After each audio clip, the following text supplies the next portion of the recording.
There you go.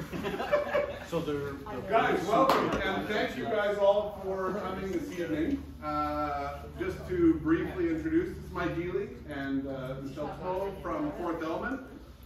They are here for the outdoor show this weekend as well, and we'll be, touring around and hanging out there. So if you're out at the outdoor show, go and say hi to them. You guys have a booth, right? We do. First time, I think, for 702. 702. So if you're hanging out at the outdoor show, go and say hello.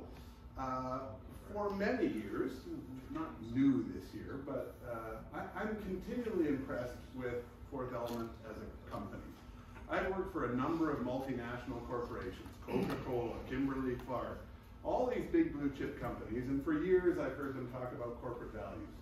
And I think that Fourth Element has probably one of the most spectacular set of corporate values of any of the companies that A, either I work with in the scuba industry, but B, that I've probably ever worked with in my career. And part of that is because they have a huge commitment and have invested a lot of resources, both time and money. They'll tell you all about this stuff, but in saving our oceans. They use ocean garbage to make their garments, which is, to me, mind-blowing in and of itself. But it's one of the things that's often not known about Fourth Element. Oh yeah, they're good corporate character, they got good products, they keep us warm underwater, ooh yeah, and that's what we know them for. But they're a lot more than that, and that's what I think is really spectacular. So we designed this evening as an opportunity for people to find out a little bit more about the corporate brand. Yeah, we got some specials that we'll tell you about if you want to buy something. We got some good deals and stuff like that. However, that's really not the purpose. The purpose is to sort of help other people understand the deeper part of Fourth Element. And not, oh, it's a dry suit event, or woo, we do lots of those, but this isn't that. So they've got all of their products here. They're going to talk about all sorts of different stuff. And before we do, though, shall I play this video? Yeah. If you have been to the Fourth Element website, you'll see this video, but it does talk a little bit about their corporate culture. I thought it's a good intro, and then I'll let you guys do an intro on yourselves. Okay. But we've been working with Fourth Element, I think we've aired since about 2009. When we bought the shop, and we had the owner stop in. Yeah, the owners. Oh, so he got trapped here. Yeah, it was right. That was. And we're like, you're the owner? Whoa, that's exciting. That was that was in March. That was 2010 because it was the Iceland. Yes, volcano. And he got stuck here. The volcano erupted. He got stuck in Toronto. He couldn't fly out. So he said, go visit a couple of dive shops. He was with us for 2 hours. We were all excited. Like the owner, of course. Whoa. Yeah, so he came and talked to us. And Tam and I got so jazzed that we became like one of their big dealers at the time. And we still stock tons of their stuff, as you guys know. But anyway, that's all kind of fun. But it started with those guys, so it was kind of neat to have him stop in and say hello. So I'll play the video, but I'll let you guys introduce yourselves, and then we'll. I'd actually forgotten about that. Yeah, it's awesome. The one that just happened. One of the staff members was talking about stuff in Iceland. We are Fourth Element, the world's leading sustainable dive brand. We've worked tirelessly to create products that deliver great diving performance with minimal impact on the environment, and we never compromise on quality, durability, or performance. As world leaders in thermal protection, we've been keeping people warm from the bottom of the Antarctic Ocean to the top of Mount Everest. Since the beginning, we've had a desire to protect and preserve the playgrounds we use, to not just continue to take from the oceans, but to give something back. Our Ocean Positive journey began in 1999 and has continued to evolve and develop. Being Ocean Positive is not just about what we do in the ocean, but also what we do in our everyday lives. From the garments we produce to the packaging they are in, and the projects that we support along the way, everything we do leads to ensuring a more sustainable business that is good for the ocean. Our global network of team divers and ambassadors includes some of the best custodians the ocean has ever seen. From running coral reef restoration projects to ghost fishing net removal, they play a vital part in the conservation of our oceans. Our product development is driven by a mission to make high-performance products that have minimal impact on the environment. From using reclaimed ghost fishing nets in our swimwear, to recycling textile waste in the manufacturing of our t-shirts and outerwear, and even bringing the first recycled dive fin to the scuba market. The question is always how, not if it's possible to do things better. Our ocean positive journey is one we're committed to for the long haul. We can all have an impact on this world, the world we leave behind for generations to come. We invite you to join us on this ocean positive journey so we can all make better choices and make a difference to the ocean.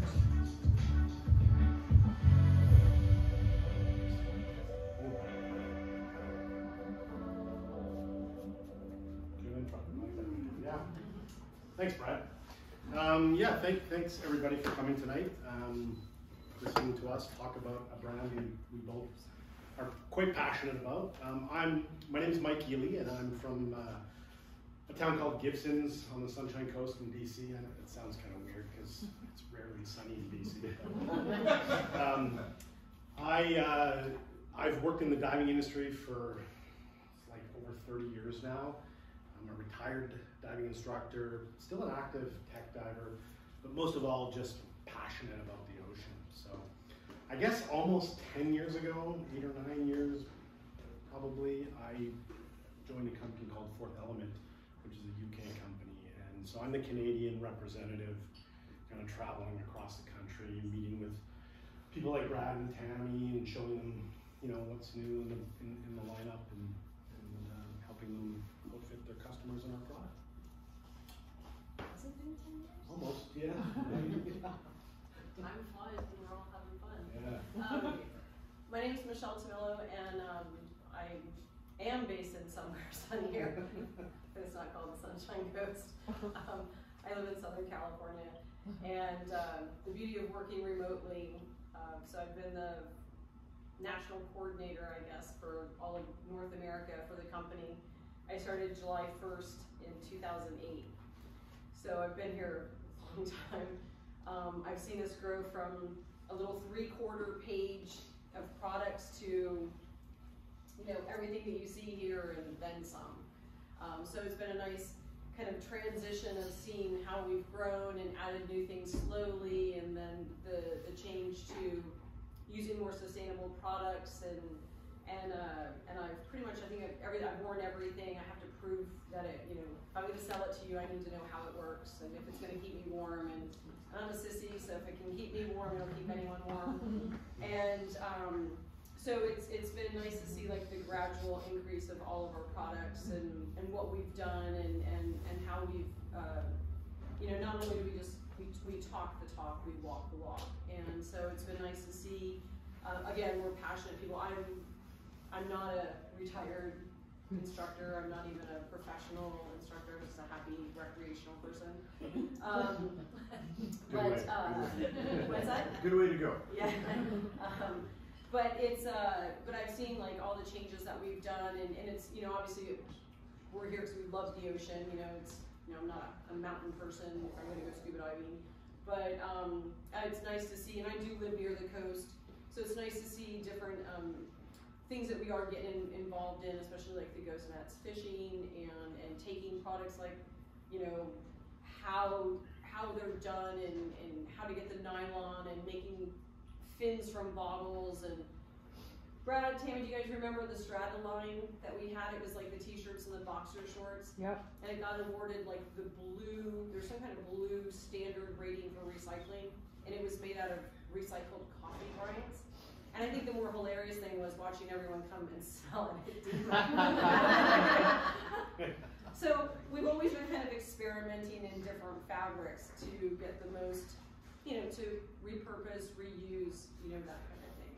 So yeah, long time. Yeah. I mean, obviously it's a good company or still wouldn't be here, but, and along with the whole line, we've tried to really be a forerunner, front runner, getting other people to take a look at what they can do. Obviously, we asked the general public to take a look at it too, but just manufacturers. So I think it was like 2018, we came up with Mission 2020. Not knowing what 2020 would bring, obviously, but in our minds, like we were going around asking like all the manufacturers to take a look at what they could do to eliminate plastic and using different fabrics, and also just maybe using recycled cardboard instead of, you know, the thicker cardboard that's new. So there's just been a lot of little things that we've incorporated that we wanted to have other people do as well. Everyone knows Patagonia, the company. One thing I loved about Patagonia when I first got hired was Patagonia, the owner, wrote a book called Let My People Go Surfing. And so Patagonia is based in Ventura County, actually, they're down the road from where I live. And basically, if you came into work today and you're like, surf's up, I want to go, like, by all means, go. So it was kind of like the whole basis of— Don't get any ideas here. No. We dive enough, that's okay. The whole basis of the book was, you know, giving what you want back and receiving. You know, if you give out good karma, you get good karma, but also having that work-life balance and stuff like that. So when we got the book, it was like, so I have on occasion taken off on a Wednesday, like, you know, my out of office is like, I went diving. I'm products. Nice. So it's nice, like we have that flexibility. But Patagonia came out with a product they developed out of natural rubber called Ulex to eliminate like the natural neoprene. And they're such a good company that they said, you know, we're not going to patent it and keep this secret to ourselves. We want everybody to use it. And so a lot of companies are now jumping into using Ulex, which is a plant-based neoprene, to make alternative, you know, wetsuits and stuff like that. You know, we have one, but it's more of a surfing suit. It's not necessarily a diving suit, but it's done well. But because surfers don't go into dive shops, but divers go into surf shops, it has struggled. But the product, it's a beautiful product. It's one that we can say like, hey, it's a natural rubber, like, you know, no chemicals, that kind of thing. And it's hard to come by. I think it's got like a limestone component in it as well. Yeah, so it's, and you know, half our team in the UK are surfers and half are divers, and some are free divers. But it's really nice because as a diving company, if you started with us, you know, and you aren't a diver, then we pay to get you certified so that you can understand the world that we're living in and working in. So I think that's really good. You don't find too many companies that are going to be encouraging you to take on something that we're trying to sell. Yeah, so just a little bit about, I'll just add a little bit of history of the company. So I guess we're getting close to 25 years. Yeah, started in 1999. Yeah, so Fourth Element, the original founders are the current Still here. owners of the company. A couple of British chaps that were in their previous lives were actually school teachers. They were high school teachers. Yep. And their kind of introduction into the diving world was they would take school groups to the Red Sea and take them diving. And so at some point they started to develop certain products that they could personally wear. They say it was over a beer, but I really think it was probably over several beers since we didn't know them. But they work for a posh London school that took students to the Red Sea for scuba diving. And so they said, how come we're always cold? Like, this is ridiculous. You know, they looked up to brands that were big in Europe, and they're like, why can't something be made to keep us warm in our English waters? And that's how it started. So we're a UK-based company. Our global headquarters is in Helston, Cornwall, in the United Kingdom. We have factories in different parts of the world for various products, but all the products are, you know, conceptualized, designed, tested in the UK, and that's where everything kind of starts. Yeah, we have in-house marketing, in-house design. You know, everyone who works for the company has an opportunity, you know, there, you know, to test products. We get to sometimes, you know, nothing's really come across the pond yet for us to test, but they have, you know, they've got colder waters than we do, so, and they can get instant gratification by sending groups out. But it's nice that we do a lot of our own testing, and then we have field testers that maybe professional divers may not be, so we get general people, you know, just to see how well the things will do. And so everything's kind of in one house. So So I've worked in the diving industry a long time. I think I mentioned like about 30 years. I've worked for some other companies. So I was around, I didn't work from Fourth Element in the beginning, but I was around. I saw the birth of Fourth Element. And there's no question back then and today, Fourth Element is the world leading sustainable dive brand, without a question. I mean, we're an eco dive company. We have a term that is kind of the base of the company philosophy that's become a culture within the company called Ocean Positive. Okay? What we're trying to do is develop high performance products that in a perfect world would be 100% ocean positive. And when I say ocean positive, I mean zero, minimal to zero impact on the environment. So we're not there. We're always striving to get there, and not only in new products, but in our existing products. We're going to show you a product that we've had for 20 years, and in 2024, we've made it more of an ocean positive product, where it's made out of recycled, nylons from fishing nets. It uses a water-based glue, non-toxic inks, that kind of stuff. So nylons from fishing nets? Where are you guys fishing? You're catching nylons. That was almost a dad. Yeah, I know. I know, it was Dave. There's organizations I'm trying to make him proud. around the world that actually do this. So the one that's the most well known is in the North Sea, and it's just called ghost net fishing, and it's just it's a net retrieval. It's dead nets that trap obviously critters that kill reef systems, but and when you bring them up, obviously you do have to clean them. And then you actually take the nylon that's in the net.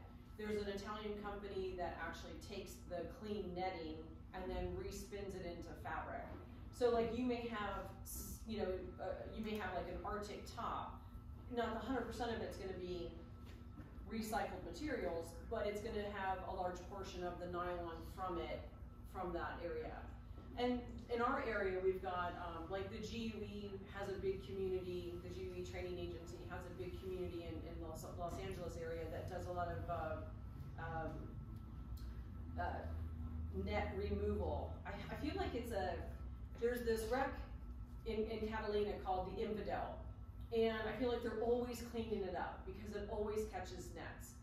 And I know you can find it on YouTube, but it's like the GUE cleanup of the Infidel, and there's one particular video that stands out because they had a huge great white, big pregnant mama, kind of circling the whole thing while they were doing it. And of course, like GUE, they videotape everything they do. So you have one photographer, and then all these people clipping and cleaning to loosen this net. I don't know how you could concentrate seriously with clipping and cleaning with Big Bertha behind you. And she could care less. But it was just very fascinating to see. But by removing that and keeping that, it becomes an artificial reef. And it's proven, like, if you can clean this stuff up, then more critters come to these wrecks. So it just seems like with this one, it's like an endless process. But that's where a lot of these nets come from. I would say your own national parks, but I'm in the wrong country. The National Park Service, any veterans here, military from Canada? Striking out here. The National Park Service. Yeah. Yeah, we do. The National Park Service in the United States has a program that works with veterans, and they've got some that are just kind of based on like PTSD or with amputees, and also PTSD issues. And one particular program that they do, they go down to Florida to Biscayne Bay, which is like the Key Largo area, and they do a cleanup. Because all the storms that roll through, you have abandoned lobster traps, you have all of this stuff going on, and it just rolls right into a turtle laying beach. And it's the women, the veterans, that participate and clean up this bay. But if they didn't clean it up, the snowball effect. And it's kind of like the same thing. They're not reusing any of those products or trying to repurpose them, although they have tried to, and they've come up with some pretty unique ideas and treasures that they have found. But the whole purpose is, you know, to use something out of the ocean that you can reuse and clean up so it doesn't affect other things.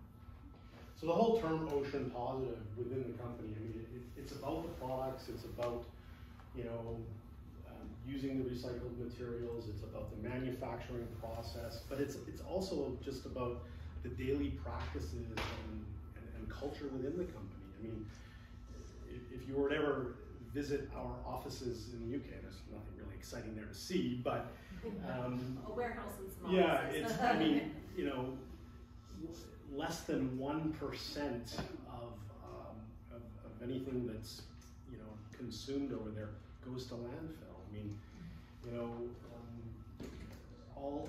everything from the energy we use. I mean, they're on a solar grid, system. which is kind of funny for Cornwall and UK Yeah. to have like solar, Yeah. but they're on solar. They do bulk buying instead of individual buying for everything. You know, it's like even down to your coffee, everything comes in a bulk. You know, it's like they're really, the whole team practices what they preach. You know, and you can see the trickle down in so many different of the products. You know, they're located right next to a fashion university, like design school in Falmouth. So we get a lot of people that come from that university as designers, and there's so much more push towards, instead of quick fashion, which the scuba industry has quick fashion, especially with colors that they choose.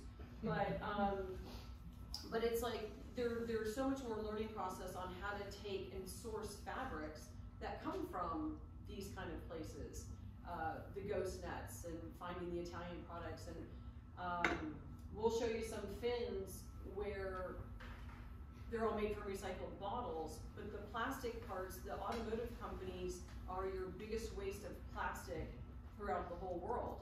And what do you do with all that stuff? You can remelt down plastic and restamp it to something else. So we have found those pieces to use in our products. So it's just like one little thing. I mean, you can really go down the rabbit hole of like, you know, in sourcing all this stuff, and it gets confusing, but you have to really like, you know, see what's gonna work best for you, and then it doesn't cost that much more. Like that's the biggest thing that people are so amazed at. Like you can source fabric that's made from recycled nylon that's not going to cost any more than, you know, someone weaving it from tainted cotton. You know, it's just like one of those things. It's just yeah. So I mean, that's kind of the main message behind Ocean Positive, and you know, we're not 100%. I mean, we're always looking. We still have neoprene. We still have neoprene, right? I mean, it's certainly not Ocean Positive, but there's things that go into the construction of our neoprene products that help them kind of head towards being, you know. Absolutely. Everyone always uses the term environmentally friendly, but they forget that everything that's in the environment goes right into the ocean. And by kind of changing the narrative of like, oh, that's an ocean positive product, for people who are landlubbers, you know, it gets them thinking like, oh, the ocean, well, I don't think about that. And it gets them kind of thinking more about the ocean than just like They look at the surface and they, well, that looks fine to me. Yeah. Yeah, the blue, Yeah. beautiful blue water, Yeah. full of garbage. Yeah. Yeah, it's Yeah. you know, and it's nice. Like I know a lot of harbors. You know, I'm sure you guys do it around here with your lakes. You participate in like lake cleanups and harbor cleanups and stuff like that. And it's, I don't know. It's like fascinating with what gets found, but I don't know. Yeah, so before we move on to the product, does anybody have any? And this isn't like a political, Yeah. you know, please don't think this is a Debbie Downer kind of thing. We're just trying to let you know where we are as a company, what's important for us, what's important for your children, grandchildren. But this is not like a, you know, a political. No, I mean, it's just, we just want people to know like the message that we want to give the, you know, diving market and other markets is that, you know, we're truly passionate about this cause. I mean, the owners of our company have actually gone to the United Nations and spoken to them about some of these initiatives. So it's at the heart and soul. Yeah. You know, if we could all go to DEMA and tell them all to quit using straws in Orlando and Vegas. You know, but it's like one little step at a time. But, yeah. All right, you want to start with some of the... So we do... Cool. Yeah, well, we're just, so we do, I mean, I don't know how familiar you guys are with the brand, but Yeah. Fourth Element, you know, we're involved in different categories, right? I mean, we're not a brand that does everything, but that's a good thing. I'm a believer, you know, some of the brands I've worked for in the past, that you want to do what you do and do it well, right? You spread yourselves too thin sometimes, you kind of lose sight of your core competencies, right? So we are a dive wear, dive insulation exposure protection company. That's kind of our meat and potato. But we have also expanded into a few other categories. We just launched 2 seasons. Well, this will be our 3rd season coming up. Mass snorkel fins. So we'll show you some of those products too, and just some of the kind of unique key points about some of those items. But so what we thought we would do is, Michelle will start with kind of some of the more temperate products for her waters, and then I'll talk a little bit about the Canadian cold waters. And like, obviously, Michael, you know, is a proud wearer of all of our, we do a lot of lifestyle stuff too. And I joke, it's like, I live in a climate where 55 Fahrenheit, we think it's absolutely freezing, and I don't have warm clothes for cold environments. So thank God the company makes sweaters that I can wear. I probably had it on 4 times this week, but I don't care. You know, but we do expand in quite a few different lifestyle items as well. Coming soon, more boxer briefs. Ladies are all going to be happy. All right. Oh, the dry suit underwear ones. Yeah, we're doing J2 finally. boxers again. Finally. I know. I love those. Me too. Yes. And the ladies. They're not coffee scented. No, they're not. Well, honestly. So if someone begs let's down just to leave us, it. yeah. Let's just leave it there. Yes, thank you. No, they and they're actually doing like a sports bra type thing too. Perfect. Okay, I'm a big I fan can't of wait. passing things around.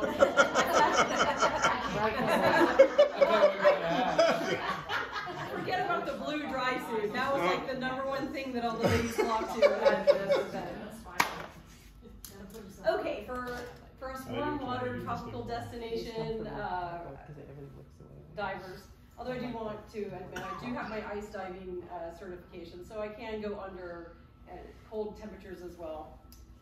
It's just a yearly thing now. Okay, rash guards, obviously everyone has them. This happens to be made out of bottles. So it's not like scratchy fabric. You'll find it's nice and soft, a nice array of colors. We try and do really classic colors so that we aren't dumping the market every so often with colors that fail. That's the throwaway fashion. Those are just classic hydro tees. And then we also make a nice loose fit rash guard for men's and ladies. The nice thing about these, you'll find a lot of our stuff actually, and I'll mention these as well. We have a lot of crossover products. And what I mean by crossover products is you can wear a lot of our undergarments that Mike's gonna talk about. You can wear them skiing, you can wear them shoveling snow, you can wear them, you know, snowmobiling, hunting, whatever you do in this world. These I love because you can wear them, it's a rash guard, it's a 50 SPF, which those are too. So you're not wearing sunscreen, even though you do carry a great product called Freercy that does protect the reefs, but if you don't want to put lotion on, you can always use these that are in SPF 50. And this is also an ocean positive recycled product, but you can wear this hiking, you can wear it biking, it's breathable. And then you can also put it on and go snorkeling with or underneath your rash guards or underneath your wetsuits. So we try and make products that kind of cross over into different things so that you get more use out of it, and it's not just like a single use item. Tropical destination, I know they do a lot of trips here, so we've got a 3 and a 5 mil and a hooded vest. And I'm just gonna kind of pass these around. Sadly, these are all the regular neoprene. Our hood is rather unique. It's a 3 on the core and it's a 5 mil hood. I only have one of those to pass around. It is just typical neoprene. All of our neoprene starts with a compressed neoprene, so it doesn't have to compress to work. So your 7 mil Xenos wetsuit that we have, it's being worn in 42 Fahrenheit water. Sorry, I don't know what that is in Celsius. And they think it's the bee's knees. You know what that is. I'm not sure. It's like Toby. But they're from Minnesota, so I think they have that hardiness about them. So is everybody in the room cold and warm water divers? Or? Yep. Okay. Now, these are made from bottles? Yes, I think those are. So if I tie it down here, I can carry water? Let's give it a try. I mean, you probably see a lot of this kind of product everywhere you go, right? Yeah. But just to sort of hone in on the things that are different, on ocean positive, and then the number 2 thing is just that, you know, we've got sizes in the loose fit that even fat guys can wear, because that's the problem with a lot of these products. They're too tight. Yeah. Right? So, I can Yeah, I love them. I mean, I wear them, and you know, a lot of people use them for staff shirts. You know, you can logo them, that kind of thing. This is the 7 mil. This is great for temperate waters. Like my waters are considered temperate, so off the coast of California, this does really well for us. I think you can do this Niagara River, St. Lawrence area for you guys in the summertime. Yeah. So in tow, would you wear a 1-piece 7? That's what I know. Whoa. No, what's in Toby?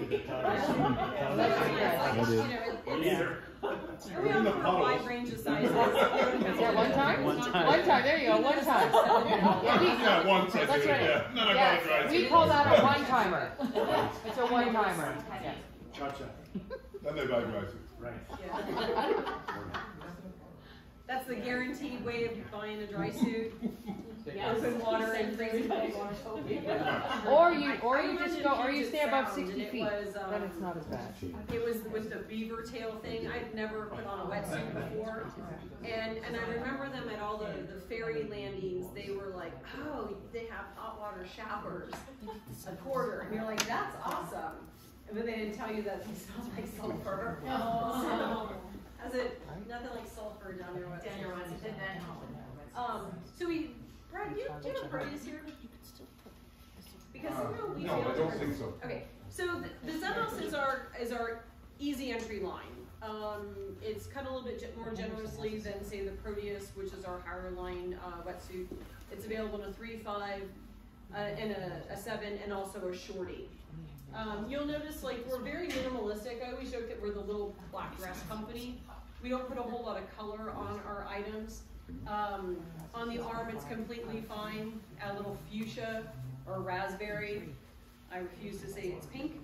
And but it's it's an easy transition wetsuit. You can get it on and off pretty easily. Our Proteus is more for like an advanced diver or someone who can get in and out of a wetsuit a little bit easier, but it's got semi-dry features. The seams are taped, glued, and stitched.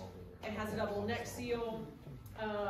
It's going to be one of the warmest suits you've ever put on, but you have to get it on. So it's not for a brand new diver that doesn't know how to put on a wetsuit. Can I just jump in, Michelle? Yeah. So any of you that go on a tropical vacation, you wear a 3 mil suit or 5 mil or 7 mil. Okay, you wear a wetsuit. You go down to Cozumel. You ever wish you had pockets? Yeah. See, we forgot about that last night. There you go. So tech shorts. We forgot about these. I know. I always forget about these. So yeah, they're a neoprene tech short, so you can put a whole bunch of extra stuff, if you need pockets. Lipstick, a water, a candy, I don't know, fish food. But yeah, in all seriousness, for you instructors, actually, yeah, you can put your reels in. Are they just like in a like, is there It's a unisex. Nope, they do run a little small, but you also have to determine if you're normally a large, but you're putting it over a 7 mil suit, you may have to go up the next size up.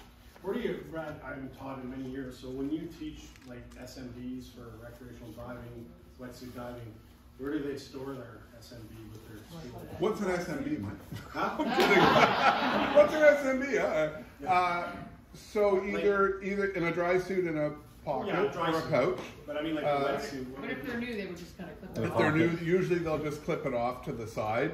Okay. You know, on one of we've got the Avid that we use as our rental BCD has 2 trapezoidal D-rings here. So normally it's clipped off I there. just ask because, I mean, I've been on some vacations and I've heard some stories about where, you know, people are out there and the bloody thing is waving in the wind, right? We actually promote Around your neck like a pocket as well. Dive-Rite actually sells a separate pocket you can use with a wetsuit, so that's what I use in Galapagos. There's nothing worse than jumping in and having that just, you know, roll.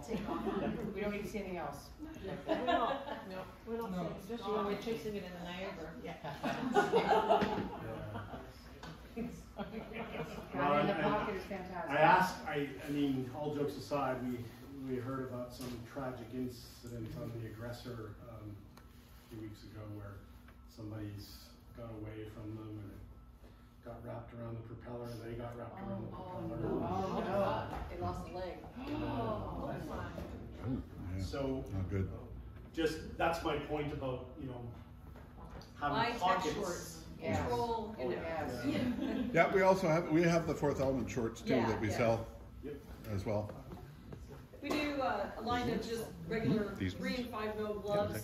Our Yeah, gloves got are boxes of them over looped, there. stitched, and taped, so the seams are all airtight. Therefore, no water is going to go in or out through the seams, making it warmer for you. Those are a 5 mil glove. We do a full line of boots, but somehow we forgot to bring the most popular boot with us. Do you have a pelagic boot? Brad, do you do boots at all with us? Only a few, but I don't think we have a. The pelagic one? So, Not yet. Not yet. okay.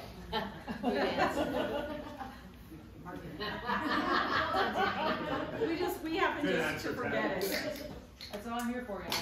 One liner. So our boots are 6.5 mil. What's unique about our boots is that all of our boots come with an ergonomical foot insert. So it has heel support and an arch support. These are often called the big boy boots or big girl boots, whatever you want to do, big person boots. This is the amphibian boot. Obviously, it's a more hardier sole for more of your shore entry type for diving. That's the amphibian. Yeah, that's an overnight. We have Nope. So we have another one that is what we call the pelagic boot, and it's also what we. Brad, on your dry suit, what is your boots? Tech or standard? The heavy duty ones. The standard. That's the standard. Yeah. Okay, so on Brad's dry suit, there's a standard boot that resembles our pelagic boot, so we can take a look at that if he has it here. It's a very comfortable boot. They walk like tennis shoes. And then we have what's called the rock hopper. So the rock hopper was based off of rock climbing boots. You look at the bottom, it has a nice grip to it. It's also made from natural rubber and recycled tire. And then the upper nylon is also recycled nylon. So these are great for any kind of water sport. If you're doing stand-up paddleboarding, kayaking, canoeing, shore, beach combing, whatever you want, but you can also dive in these. So they're a nice little 3 mil low booty. Well, the smallest size we have is a North American 5, like a US 5. But you know, we do those. They are kind of small, so I would say just try them. They're very comfortable. I've gone diving in them only in a pool. I haven't gone in like the ocean or a lake or anything like that. But they work pretty good for me in a pool when we were doing an event. And here's also just the insert, so you can kind of peek at those. They definitely are a game changer for support. Then I'll come back to you.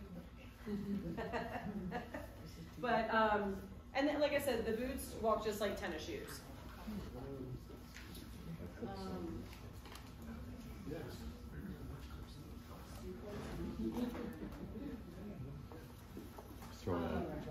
line of full line of hoods. We've got a 3, 5, and a 7. This happens to be the 7 cold water hood, and that just goes into the warm neck on your warm neck collar for your dry suit. So this is obviously a dry suit boot, but this is kind of what our pelagic boots look like. To give you a general idea, it does have still some decent ruggedness on the sole, but again, like, they're for comfort, like, and also functionality. Yeah, so that's the pseudo pelagic boot. Again, all of our hoods are they're compressed, so minimal compression keeps you warmer.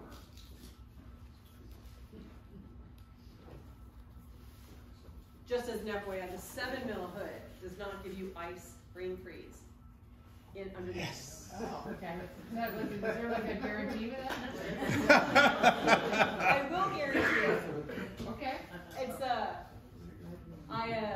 I have not had it. That was the only thing that scared me, having learned in Puget Sound in January and December. And I just remember that rain freeze. Which size did you bring with you?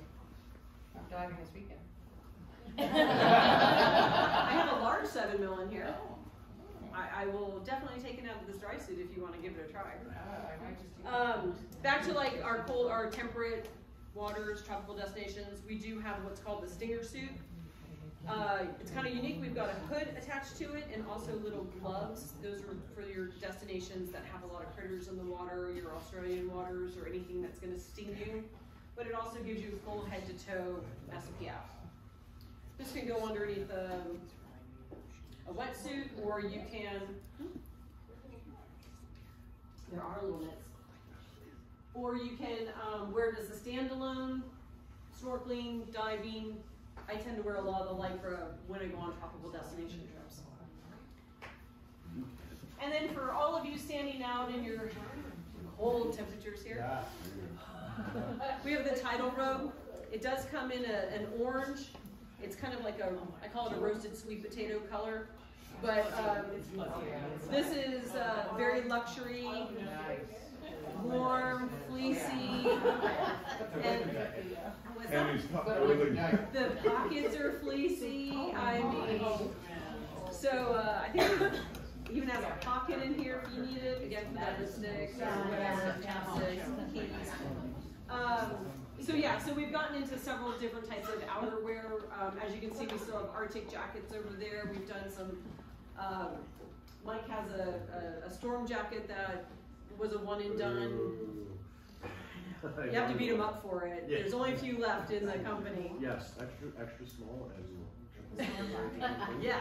I could get it. But we've done a lot of outerwear as well. This one I think, You're not extra small? No, boy. In some way. we can do maybe 2 I'm very so proud of you. We're getting some of those nice little boots. They're very nice. Yeah. So yeah, so we've done a lot of outerwear. We've, a lot of, when you're cutting fabric, you end up with a lot of extra bolts of fabric. So what are you going to do? You turn things into, like from when you're cutting on the Xerotherm, you turn it into wrist warmers that you never thought you needed, but you do. Can't die without it. You cannot. No, I you just can't. tried them for the first time. I love them. And beanie hats that everyone loves around the world. He's modeling his. He's got one in his pocket. Yeah, you never know when you're gonna need You're it. not just going to be like Rocky running up the steps in these. I do happen to notice you're putting a lot of stuff on and I not know. taking it off. How big is she gonna get? It's like a Russian doll thing, right? Hey, if you want to put your hat on. Do you remember the nice flap hat? If you want to talk to her at the end, there'll be 18 layers coming off. I love the flap hat. I love this hat. I love it. It's so warm, this hat. Love it. There is an event in the U.S. It's called the Ice Hole Festival, and yes, it's named purposely that makes it sound like we're calling everyone an asshole. Everyone made fun of these when we started sponsoring 7 years ago. We didn't know what to give as a sponsor, so anyone who went under the ice got, I call it the Elmer Fudd hat, and everyone kind of made fun of them. But when you're out on the ice and it's cold and you have 60 people wearing the Elmer Fudd hat, like it makes my heart just and I become a bully because because there's some stuff that people get out of the water and they're cold, and I'm like, you need to wear this, you know. But it's because we've known the product for so long and we wear it, so we know it's going to work for you. But yes, the Elmer Fudd hat, it does keep you warm. I don't care how ridiculous it may look. I don't think it is ridiculous. It's fantastic. No, I mean, I love it. You know, and I even wear it with the flap underneath. I am not proud. It's so warm. It is You know, so for warm. someone who isn't used to these kind of temperatures. It comes with a free subscription to Babbel Russian. True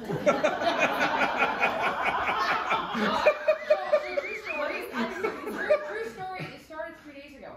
Brad went into the cupboard and he pulled one out, and I said, "Don't even think about it, but that's mine." "Well, how do you know?" I said, "Because that's where I put mine." He said, "Well, now I have to find mine." I said, "Exactly, because I'm using that mine this weekend." It already started in our house. Yeah, they're funny. They're great. They're so warm. Everyone made fun of them through this event, and it's like, well, you have to earn it, because like, you know, you have to go under the ice to get it. And if people just show up to kind of help out, they don't get one.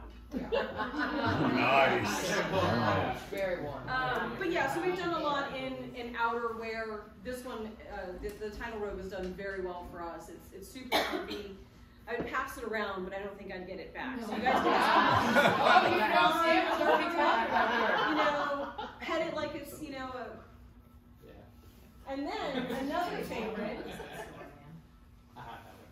favorite that we have, and I don't know how you guys do things in your local area, but we actually have signs posted in some areas along Pacific Coast Highway that say, please do not take off your clothes on the side of the, no changing of clothes on PCH.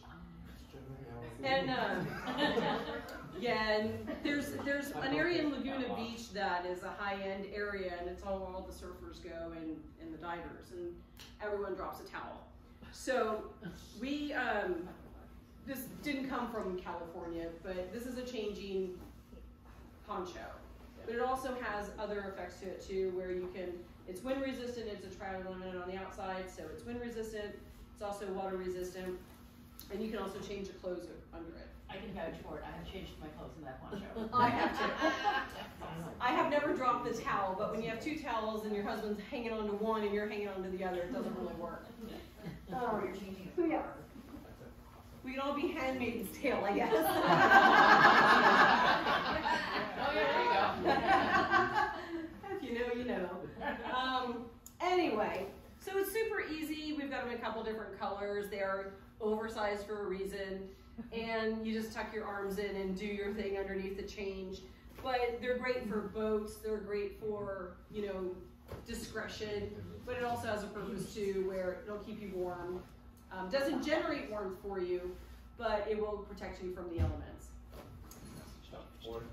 I was going to say, how many elements? Nicely done. See, have you met my crew? And it's on the fifth element because, you know, that's the cheesy Bruce Willis film, yes indeed. Although it's hard saying that anymore, knowing that he has this condition, but, you know. But anyway, Mike, it's all yours. Great. Okay, so moving along to cold water products. Just kind of recap on one of the things Michelle already talked about. As far as cold water wetsuits from the Fourth Element brand, this would really be the only option we have. So this is a 7mm Zenus wetsuit with a 3mm vest attached to it. Yeah, it would work in the St. Lawrence River, I guess. In our oceans, I don't think so. It's not quite warm enough. I think you need something else thicker over top. Of course, there's always an anomaly though in every crowd. So yeah, a lot of 7mm wearers in like Indonesia and Cozumel. Yeah. So so that's the wetsuit option. Now, how many dry suit divers? Okay, so about half the crowd. I mean, I'm sure you've heard this before. If you're going to dive cold water and you want to be diving all year round, where I come from in BC, from about now, March, until kind of late summer, the visibility is hit and miss. It's plankton, runoff, the ocean gets really mucky. The best time to dive in our ocean is in the middle of winter, right? January, February, we can get 80, 100 foot horizontal visibility, okay? So you need a dry suit, okay? Because, yeah, okay, there's an argument that when you're diving, in a wetsuit, if it's the right thickness, you'll be just as warm as you would be in a dry suit. But it really sucks getting out of the water when it's snowing here, and you know you're going to do a second dive. Forget it. Okay. So we're going to move on to dry suits. Now, before I talk, I'm going to start with talking about insulation under the dry suit, because nowadays dry suits on the market themselves don't keep you warm. Okay. When I started diving in the 90s, they did, and that's because 80% of the dry suits in the market were neoprene dry suits. But there's been a market shift in the past 20 years, and the majority of what cold water divers buy around the world now is laminate dry suits. So a laminate dry suit it just keeps you dry. It doesn't make you warm. So it's critical that you have insulation underneath the dry suit. Okay? So I'm going to talk about the insulation first. Now, all of the insulation I'm going to show you here is completely useless if you don't have a technical base layer. Okay? I've seen so many people, hopefully you guys don't do it. You're diving in the summertime, you're wearing your shorts and your cotton shirt, and you slip into your undergarments, and off you go. That is a way to freeze underwater, okay? Because cotton, right, doesn't wick the moisture away from your body, right? So you're sweating, getting geared up, all that moisture's there.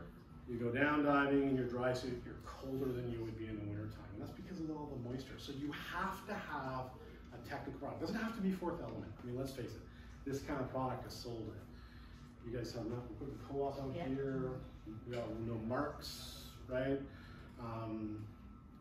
You know, there's multi-purpose for this kind of product too, right? Skiing, but you have to have it. You have to have it. Now, ours is soon to be an ocean positive product. So 80% of the material in these products is soon to be recycled materials. So that's a cool factor. So it does two things. It wicks the moisture away from your body, but it also does something else. Okay, it helps to keep the smell from your sweat out of your undergarments, right? So you're on a weekend trip up Togue, you can get pretty raunchy in the summertime if you're letting all your sweat get absorbed by your undergarment. So having either a couple of our J2s or something from Mountain Equipment Co-op will help eliminate that. So this is currently our women's style and the men's style. They've been awesome sellers for us. So you've got the pants to go with it, matching pants for the men and for the women. So I'll pass these around. I know you guys have all seen product like this before.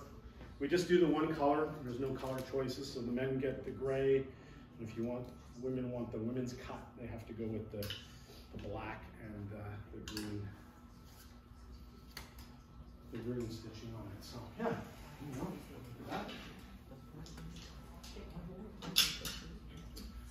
So then the question is, okay, well, what do you wear? What do you wear for actual insulation? And a lot of that depends on where you're diving. Okay, what time of year you're diving, your metabolism, your body composition, your experience level, right? If you're a relatively new dry suit diver, a new diver, you might not get as cold as the veteran diver with low air consumption who's really proficient in their skills and not working very much, right? So there's so many factors when it comes to insulation. I've worked for other brands, and with this brand, the question you get asked is, well, what is your undergarment rated to? Well, it's a hard thing to do. I can make recommendations. And how do you rate an undergarment when there's all of those factors that I just talked about, okay? So, first off, we have something called the Zerotherm, which is kind of a thinner fleece product. It comes in a one piece, it comes in a two piece. So this is the top. So I'll pass that around. That would be something you would wear under your laminate dry suit. Perhaps if you were diving in more temperate waters, Northern California, the Carolinas.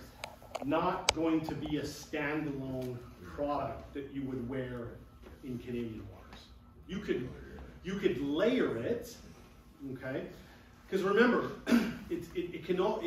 that's the beauty about a tri-laminate dry suit, is that you can layer, right? You might wear different pieces for different dives, different times of the year, different parts of the world. Right? What I wear in BC is going to be different than what you wear here in the wintertime. Right? Just for reference, Mike, like for example, when I dive in the St. Lawrence in July, water temperature is 65, so I never wear anything more than a Zerotherm. Oftentimes it's just a dry base, because in a dry suit, it's either that or you go wet because it's warm enough. Exactly. But if you want to dive dry for whatever reason you personally choose for warmth and comfort, the Zerotherm and maybe, like I always wear a dry base, but it's often enough. But then I imagine if, say, the next weekend you went to Tobe, you'd wear something It'll be 38 in the bottom, and you're going to wear your full Arctic or a halo. Yeah. So the next one I want to show you is called the Arctic, and this was kind of one of our original kind of staple products within the Fourth Element brand. This was the one that kind of made us famous 15, 20 years ago. We've just redesigned it for this year, but conceptually it's the same product. So it's available in a one piece, and then it's also available in a two piece. Same product, just a different style. They do, yes.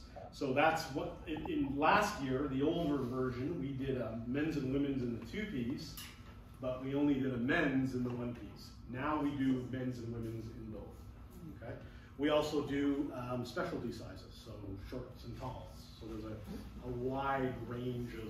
There's a ladies cut, for example. You can even see how it's cut very differently than the guys, which is very straight sides and stuff. Yes.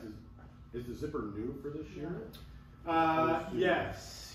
So that one that Brad just showed you was the 2023 version. Okay. But we have a newer version for 2024, and we made a few changes to it. So the obvious one, the zipper that you pointed out, it also has pockets, so this can actually be worn as a jacket as well, right? A standalone jacket. It's the same material. The cut is slightly more streamlined, so by redesigning it and giving it a bit of a better fit, because fit is everything, it should help with the insulation performance of the product as well. And then you have the pants, and one of the changes that we've made on the pants and some of our other undergarments is for those of you that are into really long dives and the men who want to use a P-valve and the women who want to use a sheepy, there's actually embroidered notches here, so you can cut on the inside and route your hose left or right, depending if you're or like just weave it through. Yeah, whatever.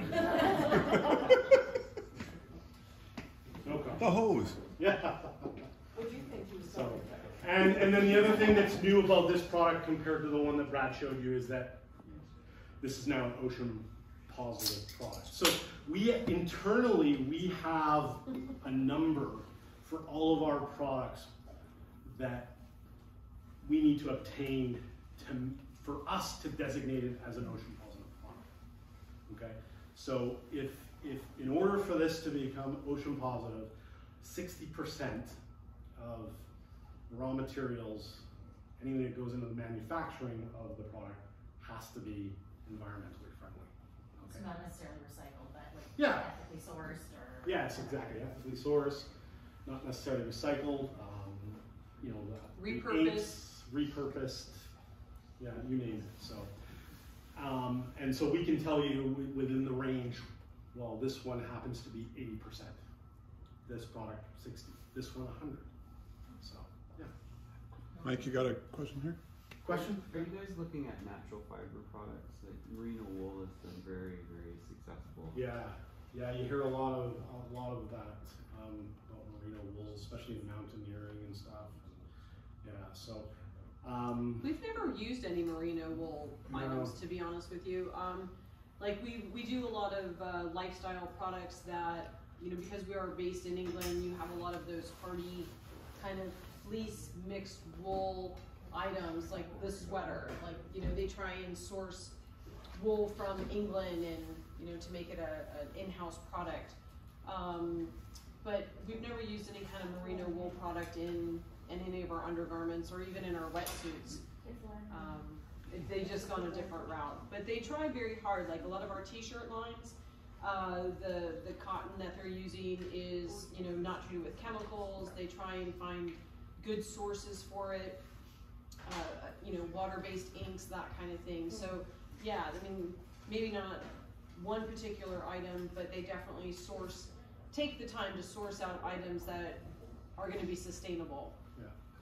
Like the rock hoppers, you know, it's natural rubber and recycled tires. So they do put a lot of energy into looking at those. And there's actually small trade shows of fabrics that, fabric companies that you can go and look at all of these products and word of mouth stuff. And yeah, real specialty stuff. So Brad dives in the St. Lawrence in his dry suit. There's 68-degree water. He wears a Zerotherm.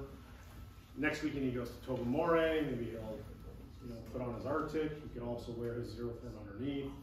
But again, just remember, the most important part is the base layer. You've got to have a technical base layer. Right? Now, what if it's colder waters? Right? What if it's, you know, ice diving in the winter? What if it's in the ocean in the winter? What if you're somebody that gets really cold? So the highest performing product within the Fourth Element range is called the Halo AR. Okay, this has been on the market now, going into the third season of it, second or third. Halo AR, which is a marketing term, argon. Everybody know what argon is? Argon's an inert gas that some people, technical divers, will use instead of air. And the idea is it's supposed to be a better insulator than air when you add air to the dry suit. But it's not really practical for recreational divers. Requires another regulator, requires a separate cylinder. It's a bit of a pain in the ass, actually. So we're using the term Halo Argon or Halo AR in our warmest piece. Now, this product has a really unique material in it. Has anyone ever heard of something called aerogel? Okay, so Google it when you get a chance and read up about aerogel. So aerogel, it's a layer of material that is inside this particular undergarment, and it is the best known insulating material known to man at this point. It's used in the space industry, cryogenics, okay? It's used in mountaineering products. To our knowledge, though, it's not used anywhere in the diving industry except for the Halo AR. And the gloves. And now the Halo gloves. The other thing you'll notice about this product is that the zipper is kind of different as well. It's on the side. You know, traditionally in our Arctic and in other thick undergarments, the zipper runs up the middle. Okay. We actually did a lot of research when we were developing this product using heat imagery guns to see where is heat leaking out of the undergarment, and we could see the heat was coming out of that zipper from the core organs. So by moving it off to the side, it actually helped with retaining heat. And it also provided a comfort factor as well. Okay, when you're bending over to pick something up before your dive, it's nicer having that zipper moved over. And it also has the TP holes on either side, exactly.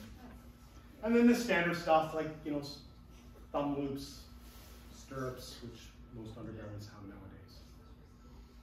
Okay? So that would be, you know, the warmest undergarment we have. Now the cool thing about it, I always talk about the whole. It's a hard one to hide under your jacket. It might be a little big. It might be a little big. Comes in men's and women's. It comes in short and tall sizes. We don't do custom fit in it, but we feel, you know, with the 12, 14 sizes that we have, we do hit most of the market with that. So. You can, in a two-piece Arctic, you can also customize the fit too. So you could do a large top and a medium short bottom if you need to, or vice versa. You know, large bottom, extra large top. You know, so you can kind of mix and mingle the sizes to create a custom fit. Not the Halo AR, yeah, not at this point.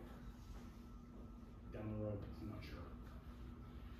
Brad, in your market, electrical heating, do you guys do any of that? Or?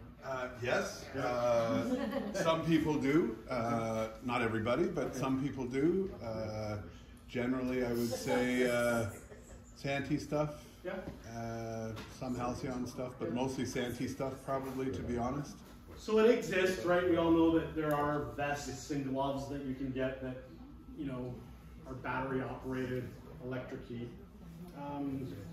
Nowadays, it's pretty safe. But still need to be used carefully. I mean, there is some theory out there, quite technical for me. I don't fully understand it, but there is some theory that it might not be 100% safe if you're somebody that's into decompression diving.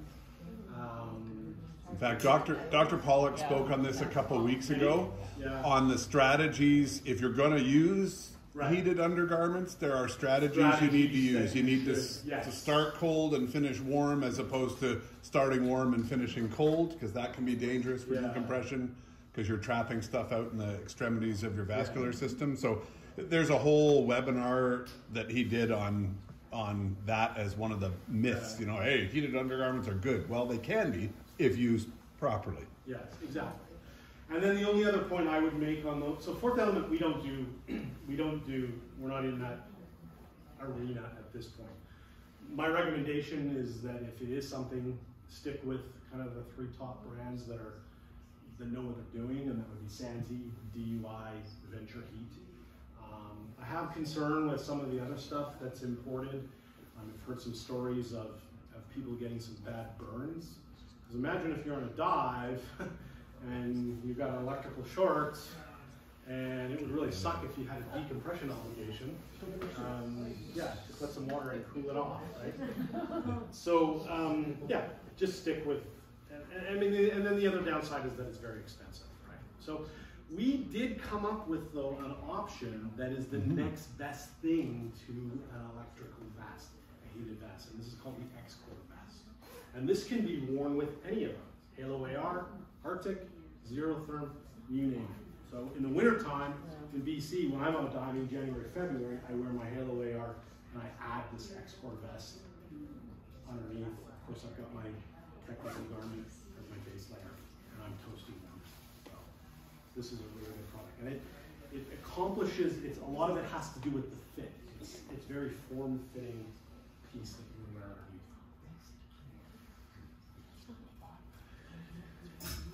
Brad mentioned the Halo AR gloves. That's a new product this year.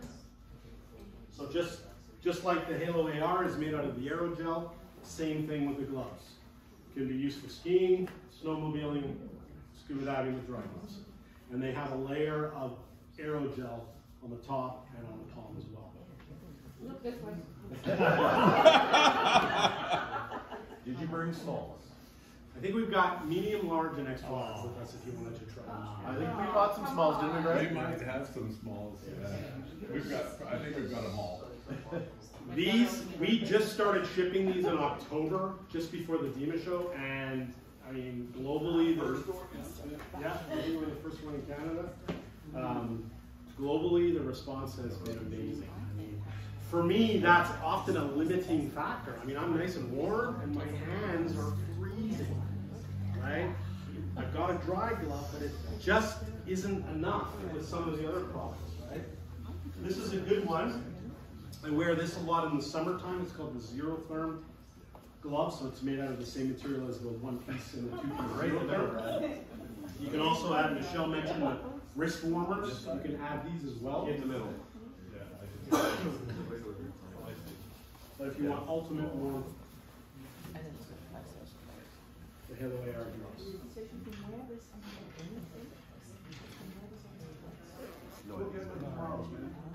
All right, any questions on dive wear, insulation, before I get into the dry suits?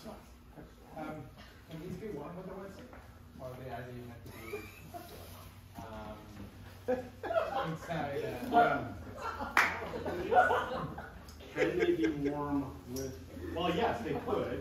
Yeah. But are my the purpose of it if I get warm? Well, I mean, I guess wet Halo AR gloves are better than none at all. I mean, yeah.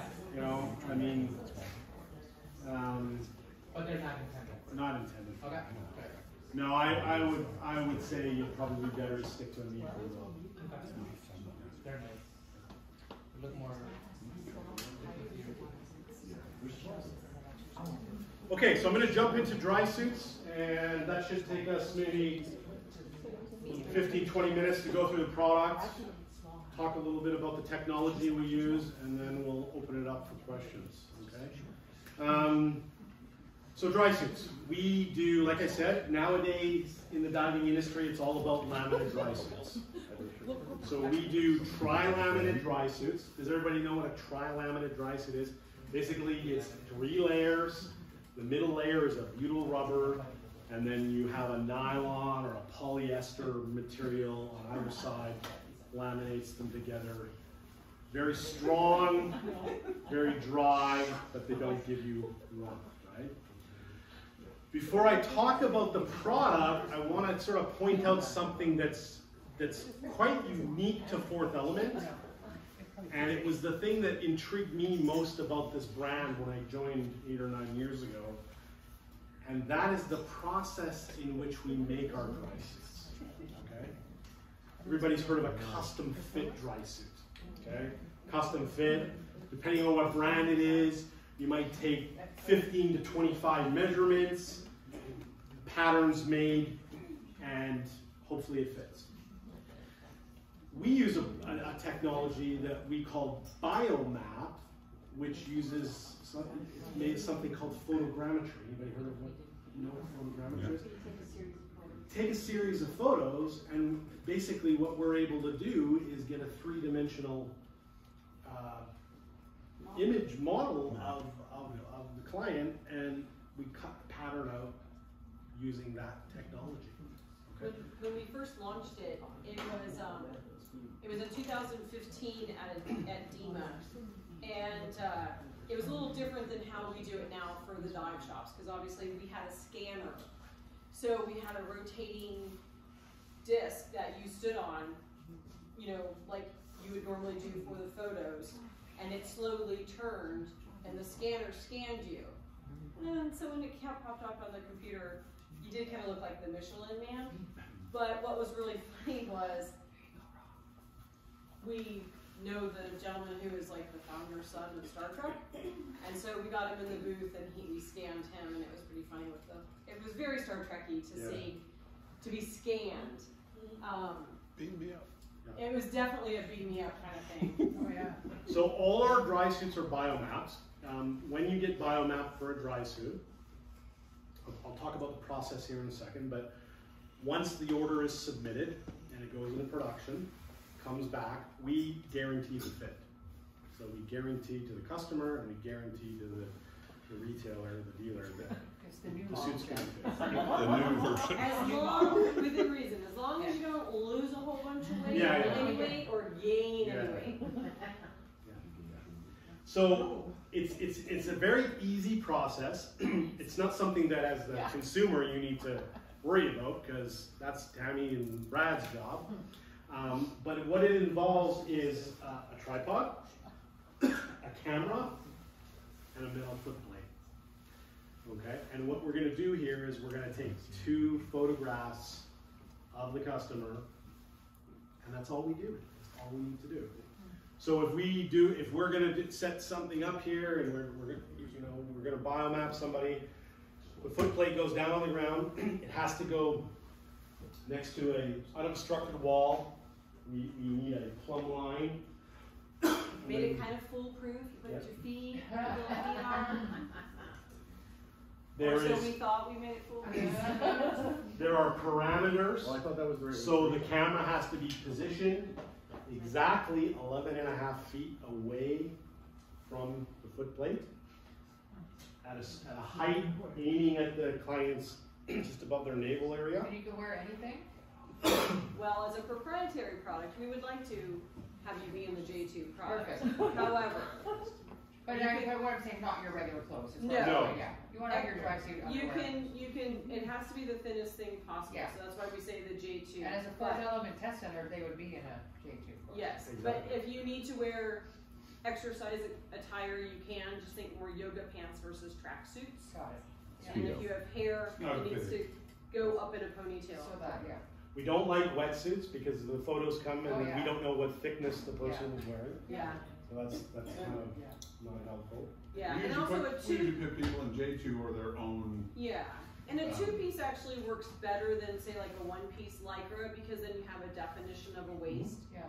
So if you're looking at the camera straight on, you just want to. Everyone did I'm a little teapot as a kid, right? So just kind of think of that. No, I don't know what that is. Can you? So that's my little, but you put your feet where the toes are, and then you put your hands on your hip, and you just kind of flick them straight out. And that's the first picture. The camera cannot move, and then where the feet are going this way, you do the same thing, and you put your hands straight out. You want to make sure that you don't put them back here, because no one wants to add more inches back here, and same thing up here. So it has to be straight down the body, slightly out, looking straight ahead. And it will tell you exactly how tall you are, so don't lie. We have to get a measurement. Yeah, so the only measurement Height, we take weight on top Yeah. is height and weight, and it's critical that that height is checked and is accurate because people lie about their height. Yep. Not like the weight. No one lies about their No, weight. no. It's the height that we're worried about. It's the height we're worried about. That's right. It's the height that always gets it, because people walk in and they instead of measuring them, because it's such an easy process, they go, how tall are you? Well, I'm 5'6". Well, as we get older, we kind of lose our height. And so we all think we're taller than what we are. And so it's always important just to measure I them. round up. I don't want to say I'm 6'1" 3/4. Right. They won't know. Yeah. And then the where I say like it cannot tell your weight, it's not that accurate, but you know, we do have people who think that they're going to lose weight in 3 months. So they'll say, oh, I'm 5'6" and 125. Well, if you get a measurement, because like with the scanning process, when we scanned you, you could literally click on a leg and it would give us the dimensions of the leg. And it's the same process, but we're doing it with photos. So if someone goes, oh, I'm 125 pounds and 5'6", but my measurements are 50, 50, 50, That's what the computer says, I don't we think know so. that you're Yeah. probably not 125. Yeah. So there's telltale signs, but it will not be able to tell your weight like a good carny would be able to. If it does. So we take the photos, we load them up into the computer, you specify the specifications, and the dry suit hopefully arrives within 10 to 12 weeks. It varies from time to year, but our kind of promise time, we like it to be kind of in the 10, and that's pretty standard within the diving industry.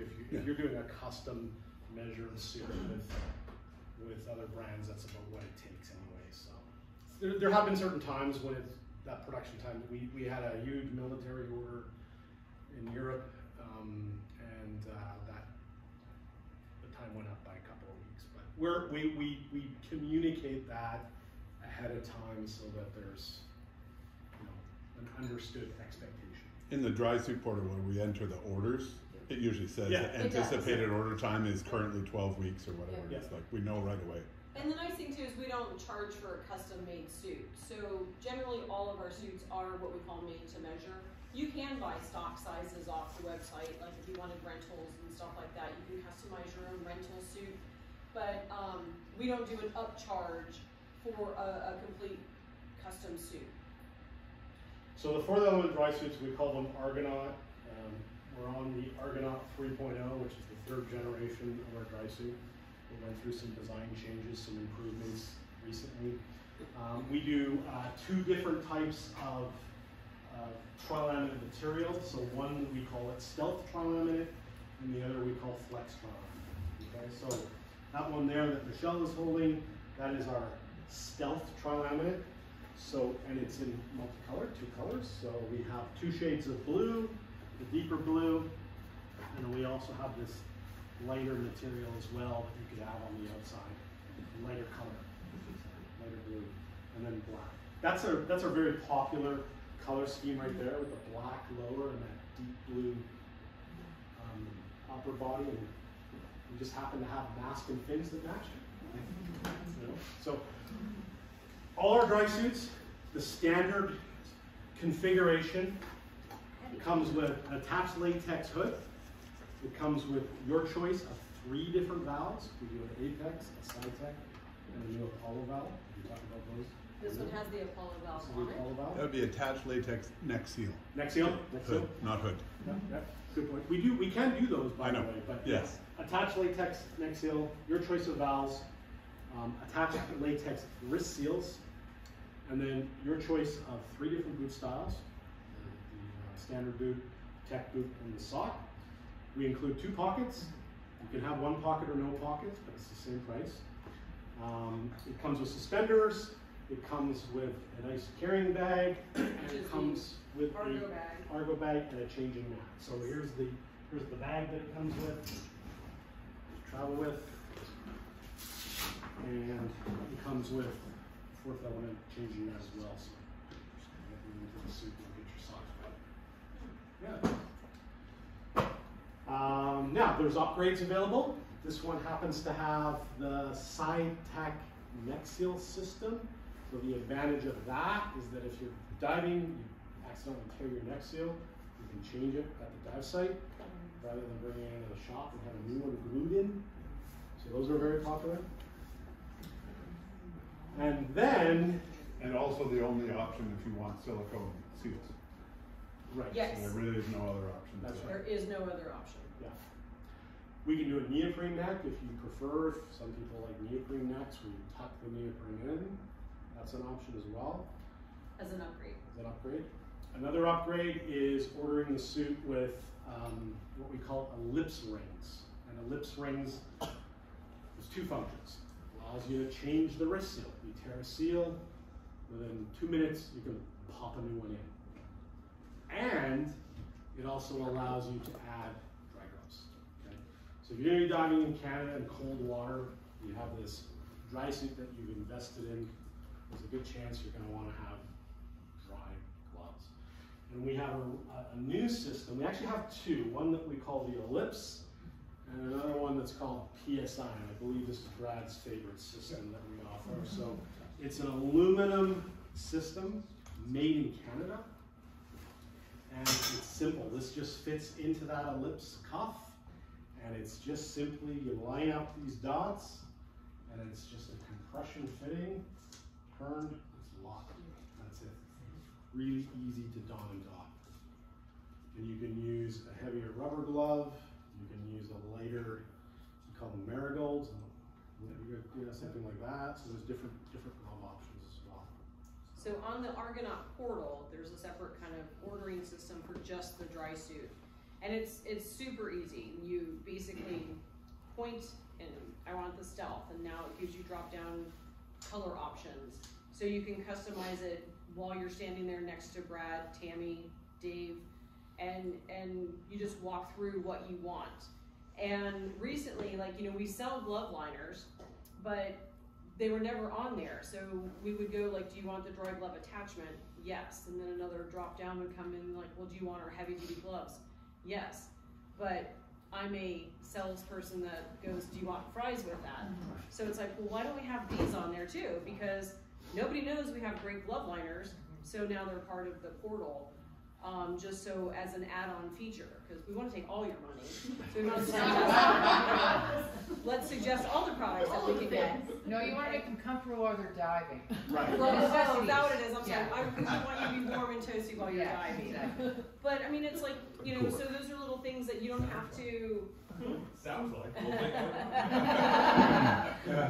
I'm sorry, truth in selling.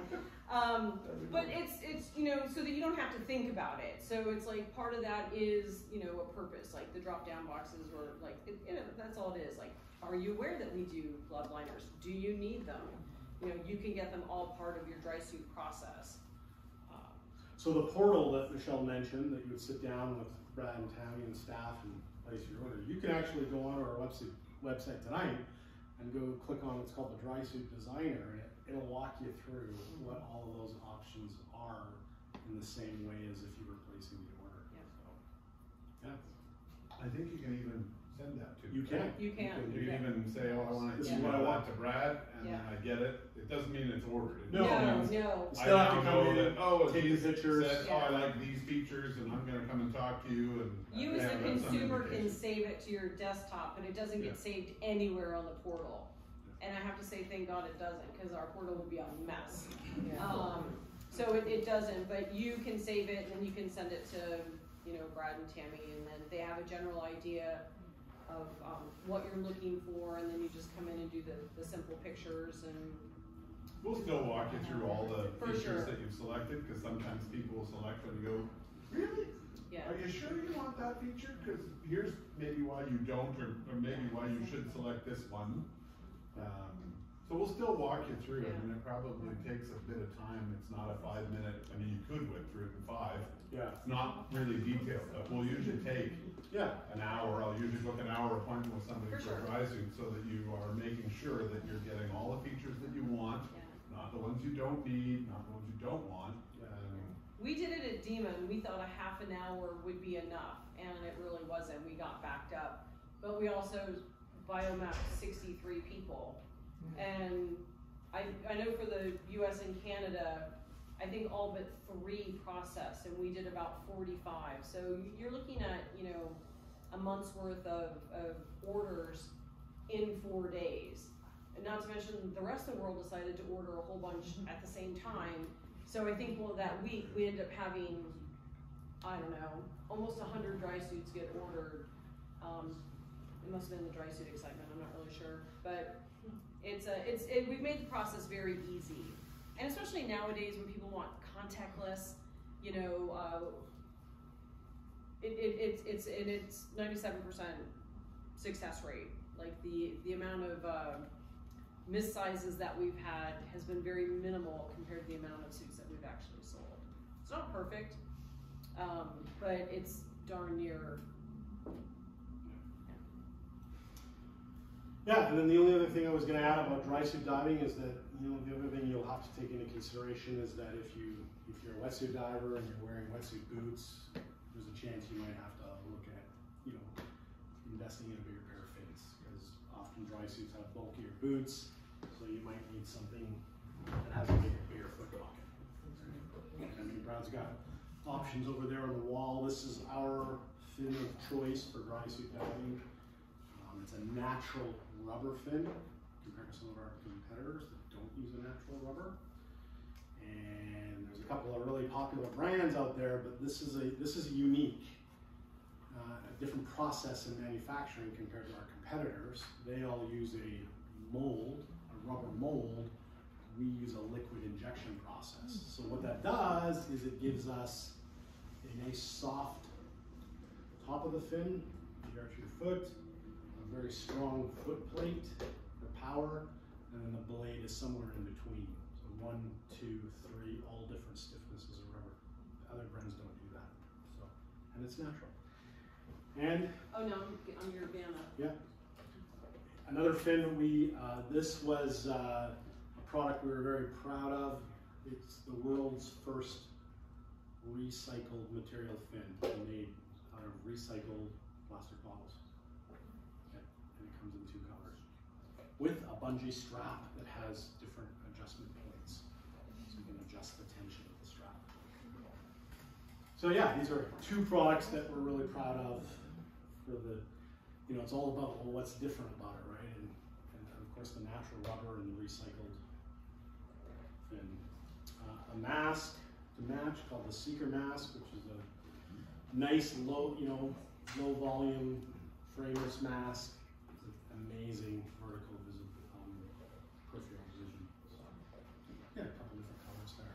So I've always joked around that we're the little black dress company, and we've added color. If you've been around Fourth Element for a long time or knew of our products, everything's always black.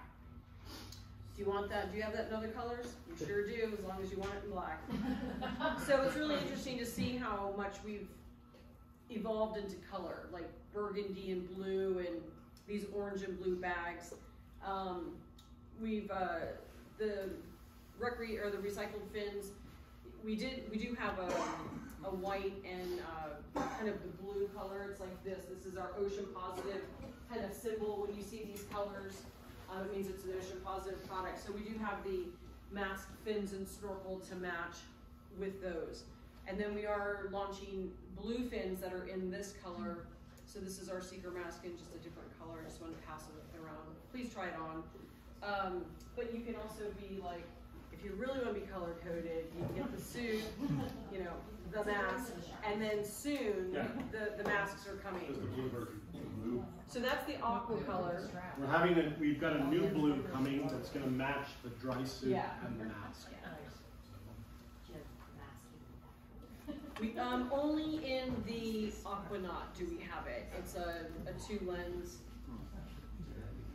You can tell I've never worked in a dive center before because I call that a 1 lens or a 1 eye and a 2 eye. Wait, are they all 2 eyes? It's a 2 eye lens. Follow me for all the for all the technical dive terms. So that's pretty much an overview of the line. That's most of our products. Thanks very much, guys, for listening to us for almost 2 hours. Anyone has any questions or wants to come up and look at some of the products? We didn't go over like all the little bits and pieces, but we do have like dry sacks in different sizes. We have luggage that we've brought all of our stuff in. You can buy the Argo bags separately, and then we've got the bags that are 120, 90, and 60 liter that we carry around our samples in. They're in backpack style, also duffel. So there's other things you can touch and feel if you want to or have more questions. We got rid of the plastic boxes too. Michelle, we're going to do a demo. These fit in the. Oh yeah. So they fit in your fin. Yeah. So one thing that I like to show as a little thing is the reason why a lot of people have plastic coating things is because when you ship stuff from different countries and you've got containers, they want to protect the product that's in it. So a lot of stuff comes enrobed in plastic. This says, it looks like plastic, feels like plastic, doesn't smell like it because plastic doesn't smell, but it tells you that I am not plastic. Now I haven't tried it with this one, so watch me be a complete fool up here. But one way to kind of get rid of packaging, especially for stuff that we did that says it's not plastic, is you can compost it. It's made from, all the ink is water-based, but it should dissolve in hot water. And this actually feels different than what we have been using, like the tidal ropes came in something different. So it should actually dissolve. Oh yeah, look at that. It's getting there. Dry suits don't dissolve, do they? Nope, different material. Why are you putting water that hot? Because it dissolves in hot water. No. Oh. So you fill your ass with hot water and all your muscles in it. I think it will dissolve in regular water, but it takes a long Takes longer. Yeah. Or for a demo. And I think there's like a YouTube video on here. It's really hot. And then it's the ink is water based, so it can go down your drain. So it should just be left as and it's a vegetable based kind of product. The average life of single, this is a fact, and we actually have the data to back it up at the office. Because the average lifespan of single-use plastic is 15 minutes. That's in our lives, that's what we do. You get a plastic bag, the average, I'm talking average of everything we use, 15 minutes. Imagine if the world used that, right? It would be, take care of a big problem, you know? So this one. Mike's gonna drink No, it no, after. no. I'll put some wine in, maybe. No. Vodka. It's this new like. It's no longer a bag. You can come up and look. It's no longer a bag, which is cool. We started swimsuits made out of recycled fishing line. The design process started in 2013, and I think we first launched them in DEMA 2014 or 15, and most of it came in like a cassava root bag. Yeah. So we were at a trade show because it's cassava root. You can eat it, but it also has like some other starch in it. So we all licked it to see how well it would taste. Like, could you eat it? Like if you were on a stranded, could you? I wouldn't. It tastes like crap. But this it did kind of change. Like before, you can tell the texture. I always carry one in my. Oh, you can tell it's already starting to dissolve. Did you put the whole? Yeah, I touched that. Now it's getting all sticky, but it did change. It feels like it's a little bit, you can see like a little yellow tint to it. So I think like we changed even, you know, the recipe for what we had. It used to be a really soft, non-plastic, and it dissolved a lot quicker. But you can kind of see, I mean, it's not gonna hinder anything. It's not gonna be in your landfill forever. And the water is a water-based. If I flush this down the toilet, it's not gonna clog your It is not going to clog your toilet. Famous expert. Dude, you're worried about that? I was going to say, Well, well, that it and more depends on other what you things. do before or after, but it should not. That's pretty cool. That's the only party tricks I have. Guys, I wanted to say thanks to everybody for coming. Yeah.